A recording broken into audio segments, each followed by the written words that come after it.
اعوذ باللہ من الشیطان الرجیم بسم اللہ الرحمن الرحیم۔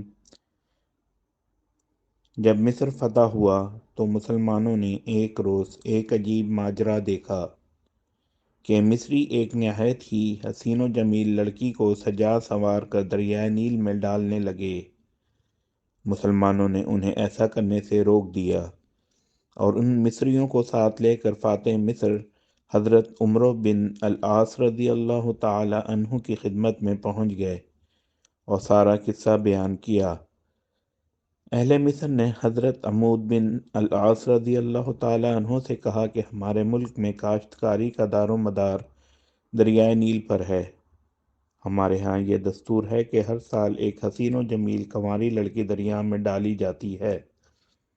اگر ایسا نہ کیا جائے تو دریا خشک ہو جاتا ہے اور قحط پڑ جاتا ہے۔ تاہم حضرت عمرو بن العاص رضی اللہ تعالی عنہ نے اس کی اجازت دینے سے انکار کر دیا اور اہل مصر کو سختی سے اس غیر انسانی ظالمانہ رسم سے روک دیا۔ اللہ رب العزت کی شان دیکھو، وہ دریا واقعی میں اس سال خشک ہونا شروع ہو گیا۔ حضرت عمود ابن العاص رضی اللہ تعالی عنہ نے یہ سارا واقعہ دیکھ کر بہت تعجب ہوا تو حضرت عمر فاروق رضی اللہ تعالی عنہ کو ایک خط لکھ کر بھیجا۔ جواب میں آپ رضی اللہ تعالی عنہ نے تحریر فرمایا کہ دین اسلام میں ایسی وحشیانہ و جاہلانہ رسموں کی اجازت نہیں دیتا۔ تو حضرت عمر رضی اللہ تعالی عنہ نے ایک خط دریائے نیل کے نام لکھا جس کا مضمون یہ تھا: بسم اللہ الرحمن الرحیم۔ یہ خط اللہ کے بندے عمر بن خطاب رضی اللہ تعالی عنہ کی طرف سے نیل مصر کے نام ہے۔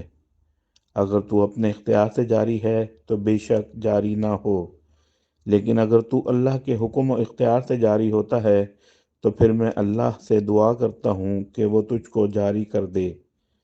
اس خط کے ڈالتے ہی دریائے نیل بڑھنا شروع ہوا اور پچھلے سالوں کی بنسبت 6 گنا زیادہ بڑھا اور اس کے بعد پھر کبھی آج تک نہیں سوکھا۔ جزاک اللہ۔